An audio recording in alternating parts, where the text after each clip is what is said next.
It's hard to imagine. On a steep, vertical cliff lives a homeless woman. Using nothing but a roll of plastic wrap and a few peeled logs, she built what might be the safest shelter in the world. Outside, the rain pours down in torrents, but inside, it remains warm and perfectly dry. Her name is Wang Reba, a woman who loves turning the wild into home, even though she weighs a solid 180 pounds. The small cliff doesn't scare her at all. Reba discovered a perfect spot on the cliff, a natural cave facing the sea, cut off from the land. Soon, she lit a fire inside the cave to drive out the dampness. Then she found a sturdy tree, sawed it into thick planks, and prepared the building materials she would need next. From the riverside, she dug up some fine clay. Living near water has its perks. Fetching water is as easy as bending down. She kneaded the clay into soft pads and gently tapped them onto the wooden floor. Not only did it make the cave more comfortable, but it also added a touch of beauty. To get the best result, you have to fill every little gap. Just as Reba was working with full focus, thunder rolled above her, and heavy rain came pouring down. She stopped to check the river level.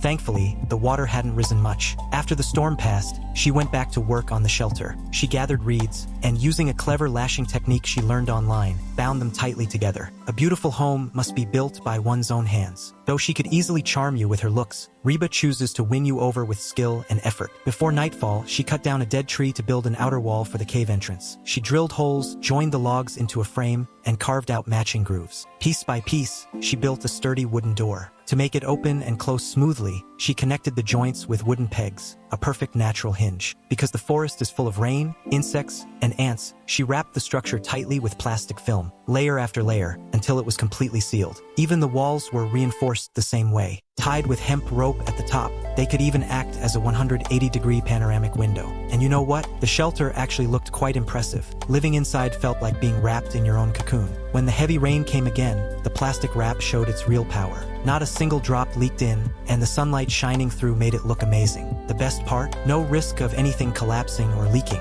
Living by the water has its advantages. Reba built a small spinning wheel, secured it with wooden stakes, and attached a nut and fishing line to make a simple alarm system. In just minutes, the device started shaking wildly. She had caught a fish. It wasn't huge, maybe 2.5 pounds, but enough for a good meal. She decided to make beggar's fish for dinner. She chopped vegetables, fried them lightly, wrapped everything in foil, and cooked it to perfection. The taste was absolutely worth it. A perfect mix of veggies and fish, delicious and satisfying. After dinner, she picked some wildflowers from the doorway, brewed them into a refreshing herbal tea, because, as she says, a woman should always treat herself kindly. As the door slowly closed, her busy day came to an end. Her life on the cliff was taking shape, simple, handmade, but more peaceful than any city apartment. If you enjoyed Reba's story, please rate this video from 1 to 10, and tell us what part impressed you the most.